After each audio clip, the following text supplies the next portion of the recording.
When the level of daylight falls below 50 lux, Vienna is transformed into a symphony of light and shadow.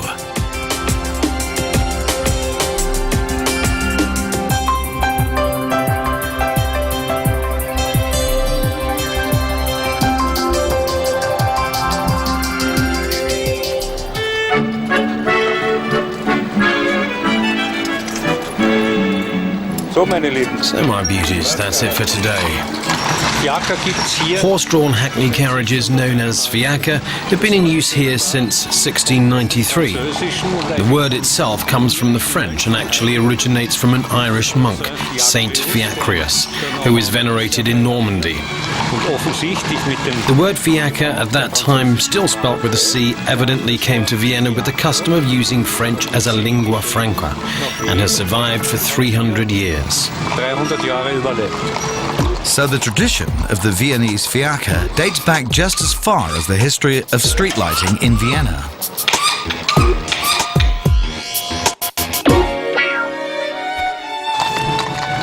Look at that. There's something magical about light. It creates the right atmosphere for every occasion. Every year at Christmas time, the city is radiant in its festive costume.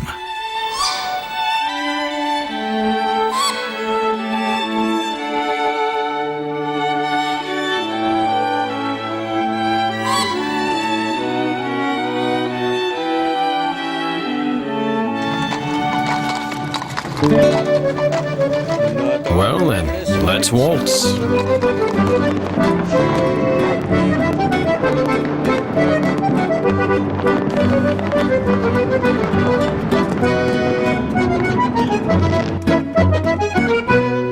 To keep Vienna illuminated night by night, the staff of Municipal Department 33, Public Lighting, are on duty around the clock. Lichten von Spät, guten Abend. The repair hotline is the central coordination point for street lighting repairs. Out of some 25,000 faults reported every year, 90% are repaired within 24 hours. Bitte sehr, wieder.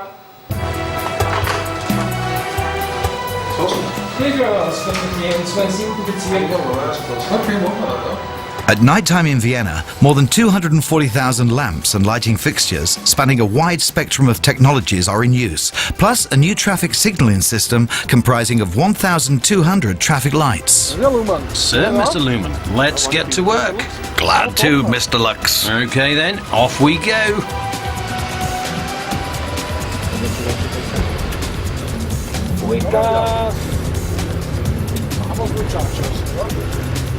Simple street lighting is a thing of the past. The look of today's urban landscape is shaped by modern lighting installations. Yeah, no doubt about it. Vienna is a beautiful city, lovely to look at, and plenty to offer besides. We're on Graben now, heading towards St. Peter's Church. Certainly one of Vienna's loveliest domed churches, and one of many magnificent Baroque churches that have now been superbly restored. Yeah, Vienna really is a gorgeous place. It's beautifully illuminated too, and you don't find old buildings like these in every city. But that wasn't always the case. Anyone who had to go out on the streets at night back in the 17th century had to take their own light with them. The carriages of the nobility were accompanied by torchbearers.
let's go.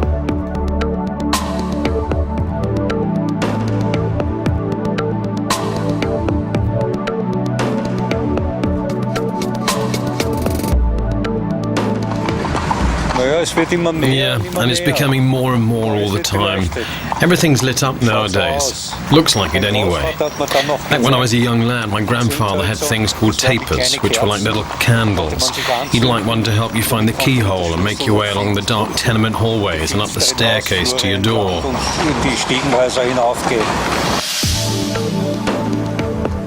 Nowadays, one of the key functions of street lighting is to satisfy people's need for security.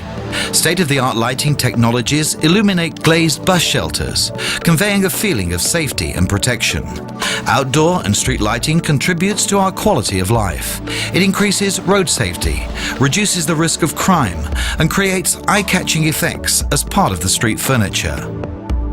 But how did Vienna come to be illuminated in the first place? The first oil lamps were erected back in Joseph II's time, but otherwise the city was pitch dark. Work and social life effectively withdrew indoors, leaving only the riffraff to hang around on the streets. Until the end of the 17th century, it was a punishable offence to walk the streets at night without a light, and the lantern boys did a brisk trade.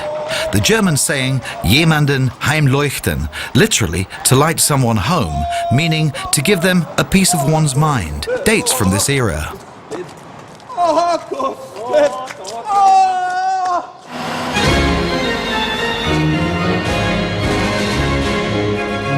The way a city looks at night says a lot about its cultural self-image. Floodlighting and decorative illumination of historic and contemporary squares, monuments and buildings helps locals and visitors alike to discover the city anew.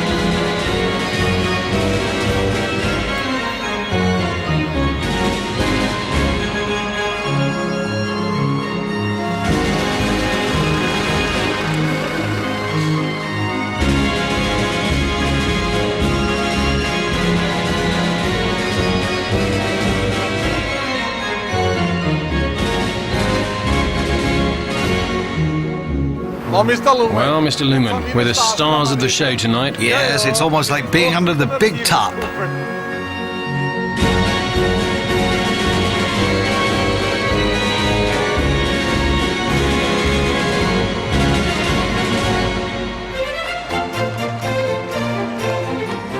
Count Quentin Jürger, the then governor of Vienna, was responsible for the introduction of permanent street lighting.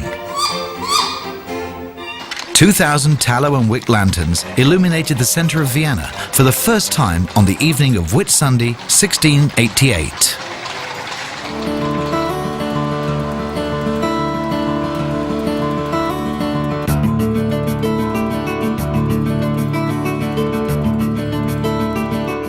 Vienna's Rheinprechtdorfer Straße has something really distinctive to offer.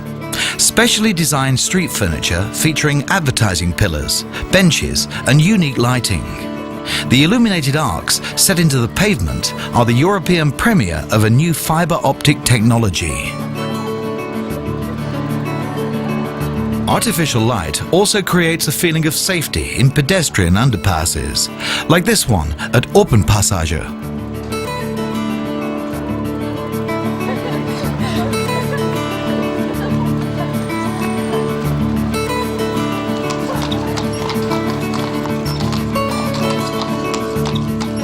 But it doesn't always have to be classical street lamps.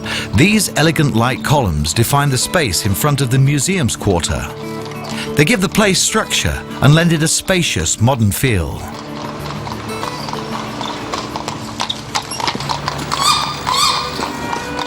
In 1776, Vienna's public lighting was converted to oil lamps, and a year later, the profession of lamplighter came into being. Every evening, these gentlemen had the task of refilling, cleaning, and lighting the street lamps, although the intensity of their light wasn't exactly overwhelming. You and your blooming street lamps. You only light them so we can see how dark the night is.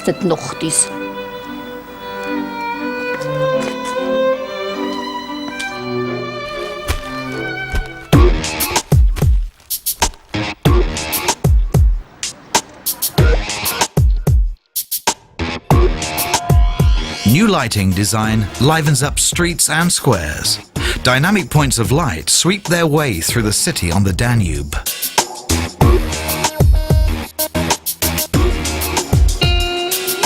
The colourful light effects in the fountain on Schwarzenbergplatz exert a magical attraction.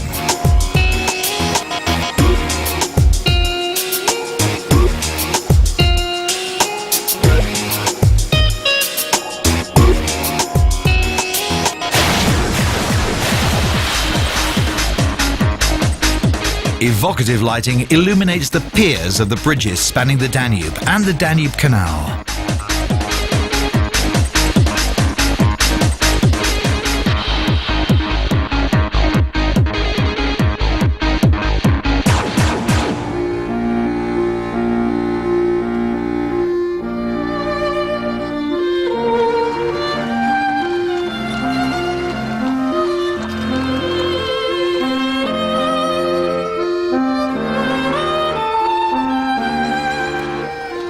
Floodlighting also accentuates the fascinating architecture of Vienna's historic Hofburg Palace complex.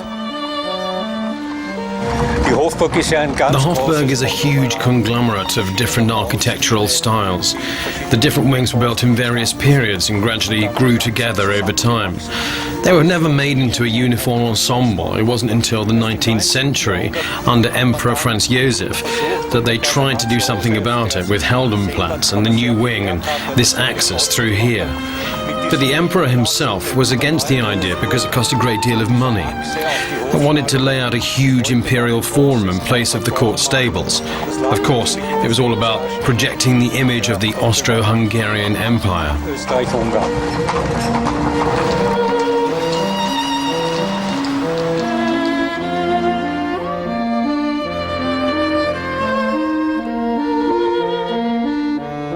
In 1816, the Löwen Apotheker pharmacy in Josefstädterstraße drew the Viennese to its windows like moths to the flame.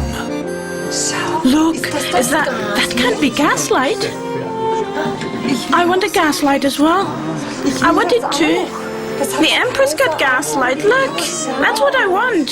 That's what the Emperor's got. I want it too. Even the members of the imperial household were unable to maintain their composure. They too paid a visit to pharmacist Josef Moder and his gaslit display windows, the first ever in Vienna.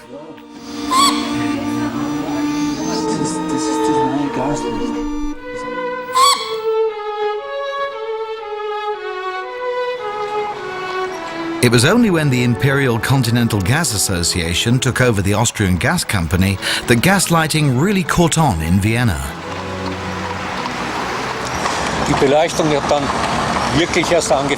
Street lighting didn't really start properly until gaslighting came in, but then it developed very quickly indeed. And of course that was followed by electric lighting. I can still remember the gas lamps around the Ringstrasse of an evening. It was quite a peculiar feeling when the lamps all suddenly came on and started to glow. They had little clocks inside them, you see, that were all precisely synchronized, and it was them that turned the gas on. Even though the Viennese population were rather wary of it at first, all Vienna's streets were lit by gas from 1847 onwards.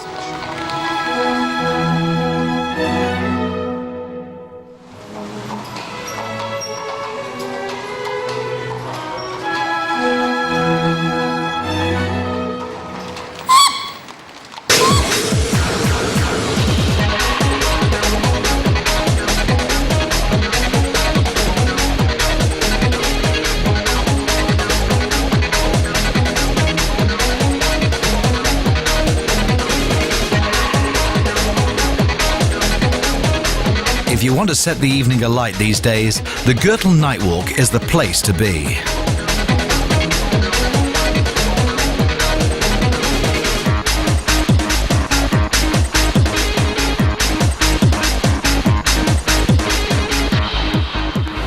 The Starry Sky installation on Thalierstrasse, the only one of its kind in Vienna. Yeah, great. The Starry Sky installation is made up of thousands of tiny LED lamps. It only requires a minimal amount of electricity.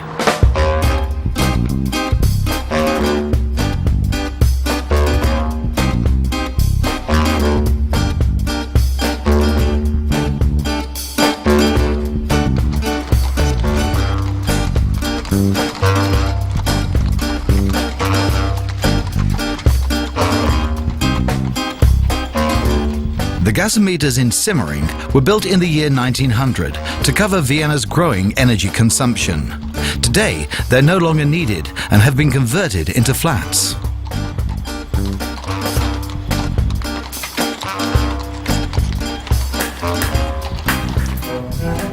In 1902, a completely new type of lighting was tried out on parts of the Ringstrasse. Arc lamps powered by direct current. A recent innovation was the floodlighting of the Vienna State Opera and the fountains outside.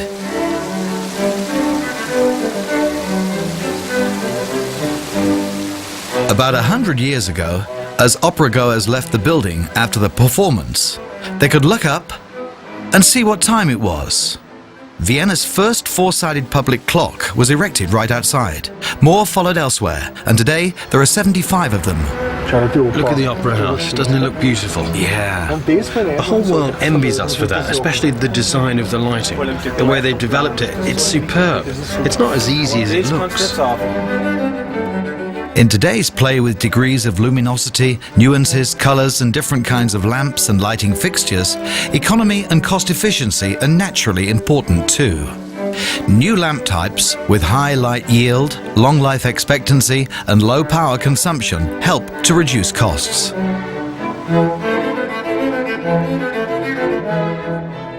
In the aftermath of the First World War, energy-saving measures were not an issue.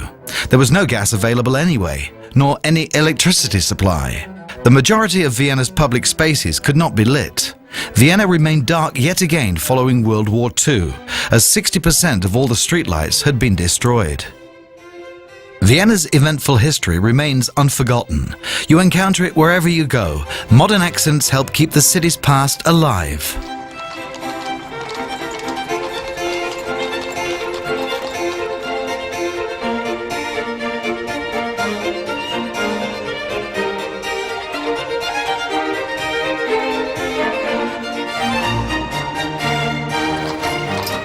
Light-based art has been installed in the public space for the first time. Splashes of light in kaleidoscope colors are a pleasant surprise for passers-by. What came to pass in November 1962 was less surprising. I'm the last one, the last gas lamp. They've come here today to snuff me out for good. Just 5 years ago there were 5,000 of us, and now I'm the only one left. Our successors are already in place. I can see that none of you are mourning the good old days. At least allow me to wipe away a tear of my own. I, the very last gas lamp. New lighting solutions have to meet high ecological and economic standards. Floodlight luminaries with downward reflectors are the technology of the future. They reduce energy consumption and improve light quality by more than 50%.